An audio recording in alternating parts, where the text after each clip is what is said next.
Yosua Theo mengatakan bahwa tidak pernah di Alkitab, baik tersurat maupun tersirat, mengatakan bahwa Bapa, Anak, dan Roh Kudus itu 3 pribadi. Mari kita lihat cuplikan video berikut. Kalau dia mengatakan Bapa, Anak, dan Roh Kudus itu, aduh Pak, tidak pernah ada Alkitab mengatakan Bapa, Anak, dan Roh Kudus itu adalah 3 pribadi. Tidak ada tertulis di situ Pak, dan tidak ada tersiratnya gitu. Ya, betul. Memang pernyataan eksplisit ada ayat yang bilang Bapa, Anak, Roh Kudus itu 3 pribadi, itu memang tidak ada. Ya, istilah seperti itu tidak ada di dalam Alkitab tersurat seperti itu. Tapi itu juga sama dengan kata-kata Yosua Theo bahwa Bapa, Anak, dan Roh Kudus, dia menyebutnya sebagai predikat atau manifest.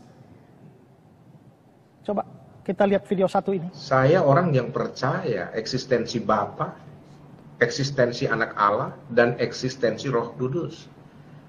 Tetapi pemahaman saya tentang predikat kealahan, manifestasi kealahan itu, ya, terlihat dia ngomong tentang predikat, dia ngomong tentang manifest. Sekarang kita tanya, mana juga ada ayat yang bilang Bapa, Anak, Roh Kudus itu adalah manifest? Mana ada ayat yang mengatakan bahwa Bapa, Anak, Roh Kudus adalah predikat? Tidak ada juga. Jadi ini orang kita bisa lihat bahwa dia hanya bisa menyerang, tapi dia lupa bahwa serangan dia itu menghantam kembali kepalanya sendiri.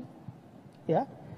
Jadi memang pernyataan eksplisit bahwa Bapa, Anak, Roh Kudus adalah 3 pribadi itu memang tidak ada. Tapi bukan berarti bahwa Bapa, Anak, Roh Kudus itu bukan pribadi-pribadi yang berbeda. Ya. Kesimpulan bahwa Bapa, Anak, Roh Kudus itu adalah pribadi yang berbeda, itu kesimpulan yang tidak terhindarkan dari fakta-fakta Alkitab. Ya, yang dimaksudkan dengan Bapa, Anak, Roh Kudus dengan 3 pribadi berbeda artinya adalah bahwa mereka adalah oknum yang berbeda atau person yang berbeda. Yang berbeda dalam artian Bapa itu bukan Yesus, Yesus itu bukan Roh Kudus itu bukan Bapa. Menganggap bahwa Bapa itu adalah Yesus, Yesus itu adalah Roh Kudus itu adalah Bapa, sama satu orang dengan 3 sebutan saja, itulah yang dipopulerkan oleh Sabellius, makanya disebut sebagai Sabellianisme. Pak Yosua Theo ini tidak mau saya tidak kenal Sabellius, ya, saya tidak tahu ajarannya.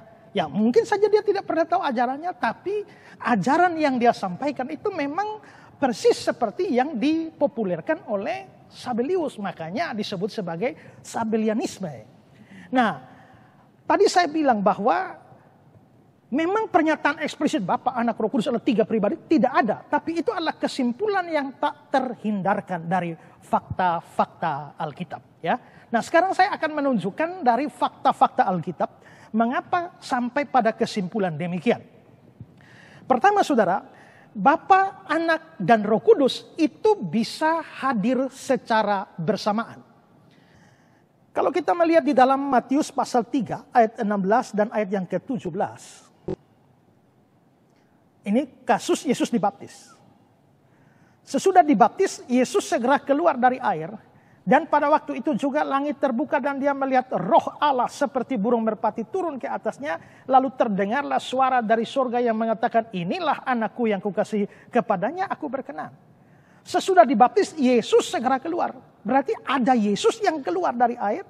Lalu langit terbuka dan dia melihat Roh Allah seperti burung merpati turun ke atasnya. Berarti ada roh yang turun ke atas Yesus. Lalu ada suara dari surga, inilah anak. Berarti itu Bapa.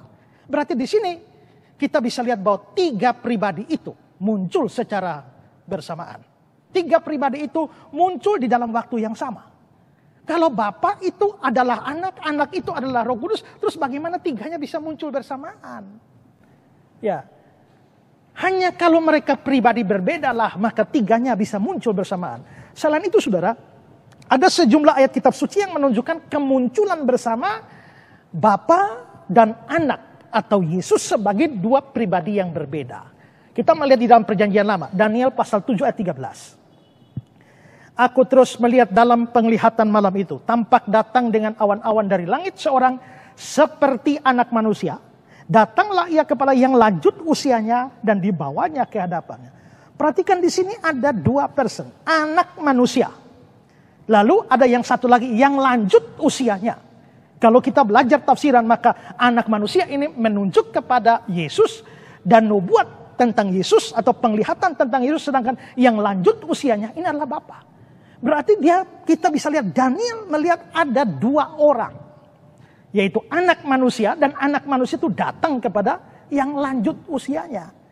Terus kita melihat juga Kisah 7 ayat 55-56. Tetapi Stefanus yang penuh dengan Roh Kudus menatap ke langit, dan dia melihat kemuliaan Allah dan Yesus berdiri di sebelah kanan Allah. Allah ini pasti Bapa. Kemuliaan Allah Bapa dan Yesus berdiri di sebelah kanan Allah Bapa. Lalu katanya, sungguh aku melihat langit terbuka, anak manusia berdiri di sebelah kanan Allah. Kalau anak manusia berdiri di sebelah kanan Allah, dalam hal ini Bapa, terus ada berapa persen di situ? Ada berapa pribadi di situ? Itu jelas dua pribadi berbeda. Lalu Ibrani 10 ayat 12. Tetapi ia ini Yesus, setelah mempersembahkan hanya satu korban saja karena dosa, dia duduk untuk selama-lamanya di sebelah kanan Allah. Allah ini pasti Bapa. Kalau dikatakan Yesus duduk di sebelah kanan Bapa, lalu ada berapa pribadi di situ? Satu kah? Terus Yohanes 1 ayat 1. Pada mulanya adalah firman, firman itu bersama-sama dengan Allah. Kita tahu firman ini adalah gelar bagi Yesus. Firman itu bersama-sama dengan Allah. Allah di sini adalah Bapa. Nah, berarti firman itu bersama-sama dengan Bapa. Kalau firman itu atau Yesus itu Bapa itu, terus kenapa digunakan bersama-sama? Kalau disebut bersama-sama, itu pasti ada dua pribadi di sana yang secara relevan disebut sebagai bersama-sama. Jadi kita lihat fakta pertama adalah bahwa tiga pribadi itu, atau dua pribadi di antaranya bisa disebutkan secara bersama-sama dan dilihat sebagai pribadi yang berbeda satu dengan yang lain. Lalu saudara, fakta kedua adalah Bapa, Anak, Roh Kudus itu bisa saling bicara atau saling komunikasi. Markus 1 ayat 11. Lalu terdengarlah suara dari sorga, engkaulah anakku yang kukasihi. Siapa yang ngomong? Bapa. Bicara pada siapa? Pada anak, engkaulah anakku. Kalau Bapa itu sama dengan Yesus, terus siapa ngomong sama siapa? Yesus ngomong sama Yesus. Engkaulah anakku, itu jelas bahwa ada dua pribadi di sana, yang satu bicara kepada yang lain. Lalu Yohanes 11 ayat 41. Lalu Yesus menengadah ke atas dan berkata, Bapa, aku mengucap syukur kepadamu. Bapa, aku mengucap syukur kepadamu.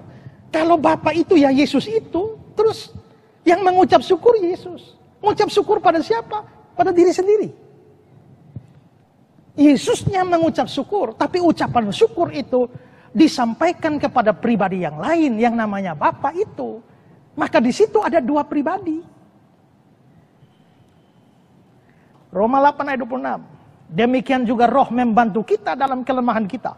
Sebab kita tidak tahu bagaimana sebenarnya harus berdoa. Tapi Roh sendiri berdoa untuk kita kepada Allah. Roh berdoa untuk kita kepada Allah. Roh meminta kepada Allah Bapa untuk kita. Kalau Roh itu ya Yesus juga, ya Bapa juga, satu pribadi. Siapa minta siapa? Masa minta pada diri sendiri? Ayat ini menunjukkan bahwa ada yang meminta dan ada yang diminta. Dan itu berarti harus pribadi yang berbeda. Sekarang fakta ketiga. Bapa, Anak, Roh Kudus itu bisa saling mengutus atau diutus.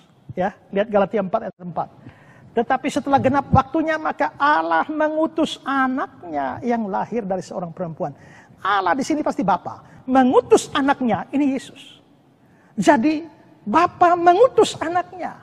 Kalau Bapa itu ya Yesus itu, terus siapa yang ngutus siapa? Siapa mengutus, siapa diutus? Harus ada pribadi satu yang mengutus dan pribadi yang lain yang diutus. Baru masuk akal ini ayat. Ya. Yohanes 15 ayat 26. Jikalau penghibur yang akan kuutus dari Bapa itu datang. Ya. Di situ nampak tiga. Penghibur itu Roh Kudus, yang akan utus itu pribadi Yesus dari Bapa. Ya berarti itu ada tiga dong. itu hanya satu pribadi terus. Siapa mengutus siapa, siapa yang mengutus, siapa yang diutus dari siapa. Itu menjadi kacau balau semua itu ayat. Ya. Galatia 4 ayat 6. Dan karena kamu adalah anak, maka Allah itu Bapa telah menyuruh roh anaknya. Maka di situ Allah itu Bapa menyuruh roh. 2, roh siapa? Roh anaknya. Ada 3 di situ. Karena itulah maka di situ kita bisa melihat bahwa memang pernyataan eksplisit Bapa, Anak, Roh Kudus itu adalah 3 pribadi tidak ada. Tapi itu kesimpulan tak terhindarkan dari teks-teks ayat seperti yang saya tunjukkan. Berarti ada 3 pribadi dong? Iya. Terus letak kesatuannya di mana? Nah, itulah yang disebut sebagai kesatuan hakikat. Apa itu hakikat? Apa itu pribadi? Itu butuh penjelasan yang panjang, ya. Saya tidak punya cukup waktu untuk jelaskan di sini, tapi saudara bisa lihat itu sudah pernah saya bahas itu. Saya bahas doktrin Allah Tritunggal. Saudara lihat ini video, ya. Ini picture-nya doktrin Allah Tritunggal part 3. Waktu saya bahas part 3 ini saya bahas khusus tentang apa itu pribadi dan apa itu hakikat dengan memberikan penjelasannya secara detail. Tapi intinya begini, bahwa Bapa, Anak, Roh Kudus itu adalah 3 pribadi, sekalipun pribadinya berbeda, tapi hakikatnya itu satu dan sama. Dalam bahasa yang sederhana, boleh saya katakan bahwa jenisnya sama. Sekarang saya ingin menjelaskan kepada saudara dari bahasa Yunani. Di dalam bahasa Yunani ada 2 kata yang sama-sama berarti yang lain. Yang lain. Itu, yang lain itu ada 2 kata di dalam bahasa Yunani. Kata yang pertama itu alos, itu yang lain dari jenis yang sama. Tapi kata kedua itu heteros, itu yang lain dari jenis yang berbeda. Jadi sama-sama berarti yang lain. Terus bedanya di mana? Bedanya adalah untuk alos, lain tapi jenisnya sama. Untuk heteros, lain tapi jenisnya berbeda. Nah, saya mau mengutip dari W.E. Wine, ini pakar ya. Pakar Yunani. Dalam bukunya An Expository Dictionary of New Testament Words, dia bilang begini, alos menunjuk pada yang lain dari jenis yang sama. Heteros menunjuk pada yang lain dari jenis yang berbeda. Saudara hafal ya, ingat ya, kalau alos lain tapi jenisnya sama. Kalau heteros lain tapi jenisnya berbeda. Saya mau bikin ilustrasi supaya saudara lebih mengerti. Mari saudara perhatikan ini. Ini 1 botol Coca-Cola. Hanya 1. Tahu-tahu ada yang lain di sampingnya. Tapi yang lain ini Coca-Cola juga. Kaleng di kiri itu beda dengan kaleng di kanan. Ada 2 memang. Tapi jenisnya sama-sama Coca-Cola. Untuk yang lain tapi jenisnya sama, ini kata Yunani untuk itu adalah alos. Ya. Tapi contoh kedua, coba saudara perhatikan ini. Ini kaleng Coca-Cola. Lalu ada yang lain di sampingnya. Yang lainnya apa? Yang lainnya ada Good Day tiramisu. Berarti Good Day tiramisu itu lain dari Coca-Cola. Lain dari sebelah. Yang kiri lain dari yang kanan. Dan jenisnya berbeda. Karena 1 Coca-Cola, 1 Good Day. Maka untuk yang seperti ini, kata Yunani, yang lain itu adalah heteros. Jadi alos itu lain tapi jenisnya sama. Heteros itu lain tapi jenisnya berbeda. Sekarang kita dengan pengertian kata Yunani seperti itu, kita mau melihat Alkitab. Yohanes 5, 31, 32, 37. Kalau aku bersaksi, ini kata Yesus ya, Yesus bersaksi. Kalau aku bersaksi tentang diriku sendiri, maka kesaksianku itu tidak benar. Ada yang lain. Ternyata yang lain itu kata Yunaninya alos. Saudara ingat alos itu apa? Alos itu adalah yang lain tapi jenisnya sama. Ada yang lain yang bersaksi tentang aku. Siapa dia? Ayat 37. Bapa yang mengutus aku, dialah yang bersaksi tentang aku. Kalau begitu saudara, Yesus bilang ada yang lain. Kalau ada yang lain berarti Yesus itu bukan Bapa. Yang lain kok. Tapi ternyata yang lain di situ, kata Yunani yang dipakai itu adalah allos. Berarti jenisnya sama. Berarti Bapa itu lain dari Yesus, tapi jenisnya sama dengan Yesus. Jenis itu yang dalam bahasa teologis itu disebut sebagai hakikat. Berarti Bapa dan Yesus itu beda. Bapa itu lain dari Yesus, tapi hakikatnya sama. Yaitu Allah. Oke, sekarang perhatikan 1 Yohanes 2 ayat 1. Anak-anakku, hal ini kutuliskan kepada kamu supaya kamu jangan berbuat dosa. Namun jika seorang berbuat dosa, kita mempunyai seorang pengantara kepada Bapa, yaitu Yesus Kristus yang adil. Kata pengantara di sini, kata Yunaninya adalah parakletos. Berarti parakletos, kita mempunyai seorang parakletos pada Bapa, yaitu Yesus. Berarti Yesus itu parakletos. Ingat, Yesus itu parakletos. Terus, kita lihat Yohanes 14 ayat 16. Aku akan minta kepada Bapa, dan dia akan memberikan kepadamu penolong ini parakletos, yang lain. Yesus itu parakletos, tapi sekarang dia meminta parakletos yang lain. Itu siapa? Roh Kudus. Kalau begitu Roh Kudus itu lain dari Yesus. Maka Roh Kudus bukan Yesus. Yesus bukan Roh Kudus. Tapi lihat ayat tadi. Kata yang lain itu menggunakan kata Yunani allos. Allos itu apa? Allos itu yang lain tapi jenisnya sama. Berarti Roh Kudus itu lain dari Yesus. Tapi jenisnya sama dengan Yesus. Hakikatnya sama dengan Yesus. Apa? Ya Allah. Nah sekarang saudara coba pikir. Jikalau A mirip B dan B mirip C, maka tentu A juga mirip C. Sehingga A, B, C itu mirip. Nah begitu juga. Bapa sejenis dengan Yesus. Yesus sejenis dengan Roh Kudus. Secara logis, Roh Kudus sejenis dengan Bapa. Itu berarti bahwa Bapa, Yesus, dan Roh Kudus itu mempunyai hakikat yang sama. Tapi Bapa bukan Yesus. Karena tadi Yesus bilang ada yang lain. Roh Kudus juga, Yesus bilang, dikatakan juga ada yang lain, penolong yang lain, parakletos yang lain. Berarti Bapa bukan Yesus, Yesus bukan Roh Kudus bukan Bapa. Tapi ketiganya sejenis. Itu yang disebut sebagai hakikat. Maka jelas di sini bahwa memang tidak ada eksplisit Bapa, Anak, Roh Kudus 3 pribadi. Tapi itu kesimpulan yang tak terhindarkan dari fakta-fakta Alkitab. Nah Yosua Theo ini kan hanya asal serang saja, asal ngomong saja. Ayat yang dia pakai apa? Ya, dia boleh berkuar-kuar harus Alkitabiah. Nah sekarang saya pakai Alkitab ini.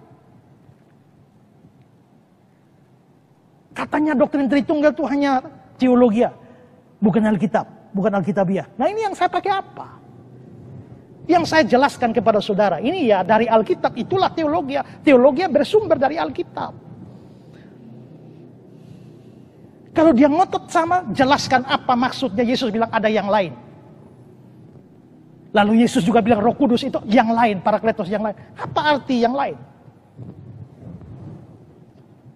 Maka jelas. Bapa, Anak, Roh Kudus itu beda pribadinya. Tapi satu atau sama hakikatnya. Ini bukan karangan. Ini bukan ajaran turun-temurun tanpa dasar Alkitab. Ini ada dasar Alkitabnya. Kalau tidak percaya ya silakan dijelaskan. Silakan didebatkan. Silakan dibahas ayatnya. Jadi adalah omong kosong kalau dia mengatakan bahwa tidak doktrin Tritunggal itu omong kosong dan juga mengatakan bahwa tidak ada 3 pribadi di dalam Alkitab.